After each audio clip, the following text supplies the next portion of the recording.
Something is catastrophically wrong with the pond. Not the story around it, not the characters jumping into it, but the pond itself and the ironclad rules the show has spent 4 entire seasons building from the ground up. The Way Home has always operated on one sacred, unbreakable promise to its audience. The pond has rules. Strict, consistent, unchangeable rules that every character respects and every fan has memorized like a survival manual. You go in, you come out in a different time, and whatever happened was always meant to happen. Simple, clean, safe. But the series finale has just detonated that entire foundation with a single trailer, and the fandom is not okay. Because what we are watching in this new preview footage is not the pond following its rules. What we are watching is the pond actively breaking them. And if the rules are broken, then nothing, absolutely nothing that happened across 4 seasons of carefully constructed timeline logic can be trusted anymore. Every theory you built, every timeline you mapped out on paper, every confident prediction you made in the comments is now sitting on completely unstable ground. The math is collapsing faster than those tunnel walls in 1920s Port Haven. And before this finale rolls its final credits, someone is going to pay a price so devastating that the entire Landry family tree might be permanently unrecognizable. For 4 full seasons, The Way Home handed its audience something genuinely rare in modern television: a time travel story with actual consequences. The pond was never a toy. It was never a convenient plot device that the writers could pull out whenever the story needed a shortcut.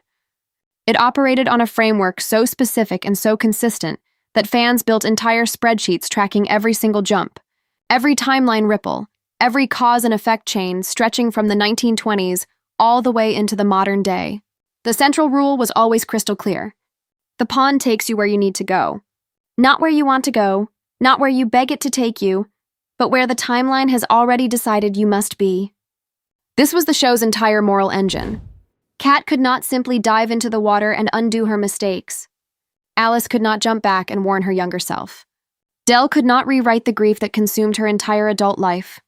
The pond was smarter than all of them, and it reminded them of that fact every single time they thought they could outsmart it. Whatever happened was always meant to happen. That was the deal. That was the contract between the show and its audience. And for 4 seasons, The Way Home honored that contract without a single crack. Until right now, the newly released extended trailer does not just tease the finale. It actively dismantles the structural logic the show has been carefully protecting since the very first episode. And the moment it happens, the exact frame where everything starts to unravel is so subtle that you could easily miss it if you are not watching with complete and total focus. We see Fern standing in front of Kat with an expression nobody in the fandom ever expected to see on her face. Not grief, not confusion, not the quiet resignation of a woman who has spent decades carrying secrets she was never supposed to know. What we see on Fern's face is determination. Raw, terrifying, fully committed determination. And then she says the words that broke the entire fandom in half. She wants to jump into the pond. Let that sink in completely. Adult Fern, the woman who has existed in the background of this entire story as a fixed, immovable anchor of the historical timeline, is about to become a time traveler. And that single decision, if it actually happens the way the trailer implies, does not just add a new storyline to the finale. It retroactively destabilizes every assumption we have ever made about how the pond chooses its travelers and why. Here is why Fern's jump is so catastrophically significant to the established rules. Every person we have ever watched travel through the pond has had an organic, unplanned relationship with the water. Kat fell in. Alice stumbled in. Dell was pulled back by grief and desperation and the kind of emotional undertow you cannot fight with logic. None of them made a calm, conscious, fully informed decision to jump. The pond chose them in moments of raw vulnerability, in moments where the wall between their present and their past was thin enough to break through. But what the trailer is showing us with Fern is something the pond has never done before. It is showing us a woman who has watched this happen from the outside for years, who understands at least partially what the water does, and who is now making a deliberate, eyes-wide-open choice to use it as a tool. That is not how the pond works. That has never been how the pond works. And the fact that the show is presenting this as a real possibility in the finale means one of 2 things, both of which should send a cold wave of panic straight through every fan who has been faithfully following this story. Either the pond's rules were never as absolute as we believed, which means the entire logical framework of the show has been built on a foundation that was always slightly dishonest. Or something has changed inside the pond itself during the events of the finale, something fundamental and irreversible that has shattered its original operating rules completely. Neither option is comforting. Both options are terrifying. And both options guarantee that the finale is going to demand things from this story that the story may not be structurally equipped to survive. But Fern's jump is only the first broken rule. Because the trailer does not stop there. It keeps going, and with every new piece of footage it drops, another carefully protected piece of the show's timeline logic starts to buckle under the pressure. We see Kat resurfacing from the water in what should be a familiar moment, a traveler coming up from the depths and landing in the past where they are supposed to be. Except the world Kat surfaces into is not the past she knows. The visual details are wrong in a way that is deeply unsettling if you have been paying close attention across 4 seasons. Young Fern is standing there, but she is not wearing her iconic red coat. She is dressed in clothes that do not belong to any era of Port Haven history that we have been shown. This is not a minor costume continuity error. The Way Home is a show that treats its visual details like loaded weapons, placing them deliberately and detonating them at exactly the right moment for maximum emotional impact. A wardrobe change on a character as historically significant as young Fern is not accidental. It is a signal, and the signal it is sending is that Kat has not landed in the past she was aiming for. She has landed somewhere else entirely. Somewhere the pond was not supposed to take her. Somewhere the rules say she was never meant to be. And this is where the dark math of the finale starts to consume everything. Because if Kat can land in the wrong era, if the pond can misfire or malfunction, or simply decide to stop following its own established logic, then the entire safety net that has protected the Landry family across 4 seasons of time-traveling chaos has just been ripped away. Every jump from this point forward is not a controlled, purposeful movement through time. Every jump is a gamble. Every jump is a step off a cliff in complete darkness, with no guarantee of where you land or whether the timeline you return to will still be intact when you get there. The fandom built its piece around the belief that the pond, whatever its mysteries, was ultimately benevolent. It took people where they needed to go because it was guiding them toward healing, toward closure, toward the truth. But a pond that misfires is not benevolent. A pond that breaks its own rules is not a guide. It is a trap. And the people inside it are not travelers anymore. They are prisoners of a timeline that has stopped making sense. The tunnel collapse has been hanging over this entire season like a storm cloud that refuses to break. Every episode has circled around it, dropped breadcrumbs leading toward it, and carefully avoided giving us the full devastating picture of what actually happened down in those dark, suffocating caverns in 1920s Port Haven. The fandom has been obsessively piecing together the fragments for weeks, building theories, running the numbers, arguing in comment sections at 2 a.m. over exactly who went in and exactly who came out. And for a long time, the official local legend gave us something to hold on to. 5 people went down into those tunnels. 4 bodies came out of the rubble. 1 person, by some miracle or some twist of fate, survived the collapse and walked away. It was dark, it was tragic, but it was a math problem with a solution. Until Rita opened her mouth and destroyed every single comfortable assumption we had built around that story. Nobody made it out of those tunnels alive. Not one single person. All 4 bodies pulled from the heavy rubble were corpses, not survivors. And that revelation did not just rewrite the local legend. It rewrote the entire emotional architecture of the season and forced every fan to go back to the beginning and rebuild their understanding of the timeline from absolute scratch. Because here is where the numbers become genuinely unbearable. The official Port Haven historical record accounts for 5 people entering those tunnels.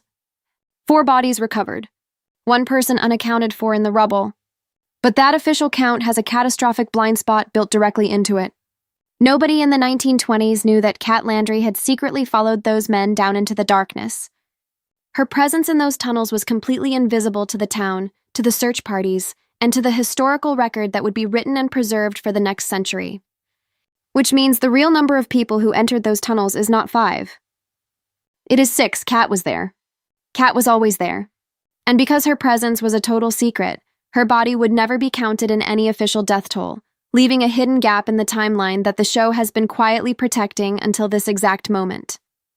So when Rita tells us that 4 bodies were recovered and nobody survived, she is telling us the truth as the town of Port Haven understood it. But the truth as the audience now understands, it is something far darker and far more complicated than any local legend could ever capture. Run. the numbers carefully because this is where the finale's most devastating twist is hiding in plain sight. 6 people entered those tunnels. The historical record accounts for 5 of them. 4 bodies were recovered from the rubble. 1 person, according to the legend, was unaccounted for in the official count. But Kat's presence adds a secret 6th body to the equation, a body that history never knew to look for.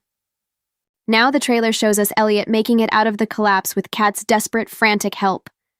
She is dragging his wounded, barely conscious body through the muddy woods toward the pond, and the visual alone is enough to make every fan's heart collapse. But Elliot's survival does not bring relief. It brings a new wave of mathematical horror.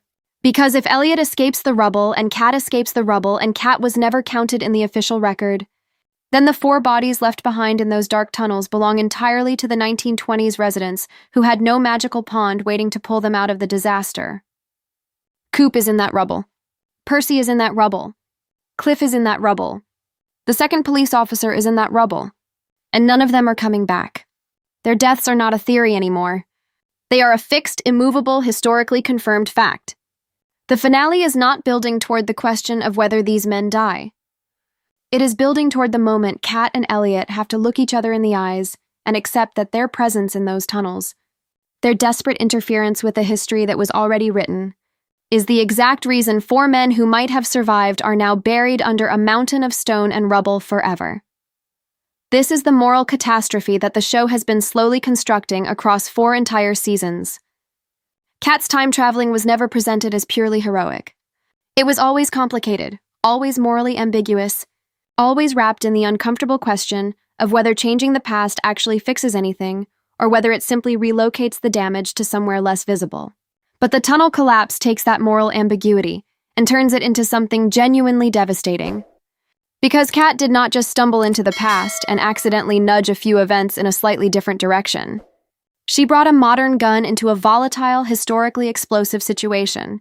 She introduced a weapon that did not belong in 1920s Port Haven into a moment of chaos that was already teetering on the edge of catastrophe. And now 4 men are dead under the rubble, and the question of how much of that is Kat's fault is not a philosophical debate anymore. It is a narrative reckoning that the finale is clearly building toward with absolute intention, but the tunnel collapse is not finished destroying things yet. Because Cliff's death under that rubble does not just end his story. It detonates the entire future of the Landry family tree in a way that should make every fan stop breathing for a second. We know that Fern and Cliff's son ends up with the last name Landry, not Kane. We know this as an established historical fact within the show's universe. But if Cliff dies in the tunnel collapse before he can build any kind of traditional life with Fern, before they can marry, before they can create a conventional family unit together, then the path to that Landry surname becomes one of the most haunting unsolved mysteries the show has ever constructed. How does a child carry the name of a family his father never officially joined? How does Fern raise a son alone in the 1920s, in a small coastal town where secrets have a way of calcifying into legends and ensure that the Landry name survives into the future intact? The trailer gives us a brief, emotionally annihilating glimpse of Fern and Cliff locked in a desperate, tearful embrace with Cliff crying out with the kind of raw grief that tells you both of them already know what is coming. They are not embracing because things are going to be okay. They are embracing because they both understand, on some deep and terrible level, that this is the last moment of peace they are ever going to get before history swallows everything. And hovering over all of this, over every broken rule and every collapsing timeline and every body in the rubble, is the sound that most fans have not stopped thinking about since the previous episode aired. When Kat was leaving Cliff's front porch after their intense, emotionally loaded conversation, the sound design buried something in the background that had absolutely no business being there. A distinct, crackling static noise that does not belong to the natural soundscape of 1920s Port Haven. In a show that uses audio cues the way other shows use visual effects, hiding its biggest revelations inside ambient sound rather than dramatic music swells, that crackling noise was not decoration. It was information. It was the show telling you directly that someone was standing in the shadows of that porch, hidden just outside the frame, listening to every word of that conversation. And the 2 most terrifying candidates for that hidden figure are the exact 2 people who would have the most devastating reasons to be there. Adult Fern, traveling back through the pond for the very first time in her life, watching her own tragic past unfold from the darkness because she needed to understand exactly how everything fell apart before she could decide whether to try and stop it. Or Alice, returning to that precise heartbreaking moment not out of curiosity but out of desperation, because the timeline has already shattered around her in the future, and she is running out of jumps to fix it. The grandfather clock has been sitting inside that brick wall for a century, and the fandom has never once stopped arguing about who put it there. It is the kind of mystery that burrows so deep into your brain that you find yourself thinking about it at completely random moments, replaying every scene where it appeared, cross-referencing every character who had access to the mansion, building elaborate theories that always seem to collapse under their own weight the moment you push them too hard. The show planted this mystery in Season 1 with the casual confidence of a writer who already knew exactly how it ended. And for 4 seasons, it has been dangling just out of reach, close enough to theorize about, but never close enough to solve. The clock was hidden deliberately. The film reel was spliced together with surgical precision by someone who understood exactly what Kat and Alice would need to find a century later. These were not accidents. These were not random acts of historical chaos. These were calculated, intentional interventions by someone who understood the pond well enough to use it as a tool, and understood the Landry family well enough to know precisely what breadcrumbs to leave behind. And the finale trailer is finally, after 4 agonizing seasons, pointing a trembling finger directly at the answer. Except the answer it is pointing toward is not the comfortable, logical resolution the fandom spent years constructing. It is something far stranger, far more emotionally complex, and far more heartbreaking than anyone predicted. The trailer heavily implies that the person who hid the clock and spliced the film reel was not acting on instinct or accident. They were performing an act of deliberate timeline maintenance, consciously traveling back into the past to plant the exact objects that would set the entire Landry family journey into motion 100 years later. Think about the weight of that for a moment. Someone sat with the complete knowledge of everything that was going to happen to Kat, to Alice, to Dell, to every fractured piece of this family, and instead of trying to stop it, instead of using that knowledge to prevent the grief and the loss and the devastating chain of consequences, they chose to ensure it happened exactly as it was always supposed to. They chose to protect the loop rather than break it. And that choice, that agonizing, selfless, morally complicated choice, is either the most heroic thing any character in this show has ever done, or the most tragic, depending entirely on what the finale reveals about what the loop was ultimately protecting. Because if the loop exists to give this family healing and closure and the chance to finally come home to each other, then maintaining it was an act of profound love. But if the loop exists simply to perpetuate its own existence, grinding the Landry family through decades of grief and separation and loss just to keep the timeline intact, then the person who hid that clock did not save anyone. They just made sure the suffering never stopped.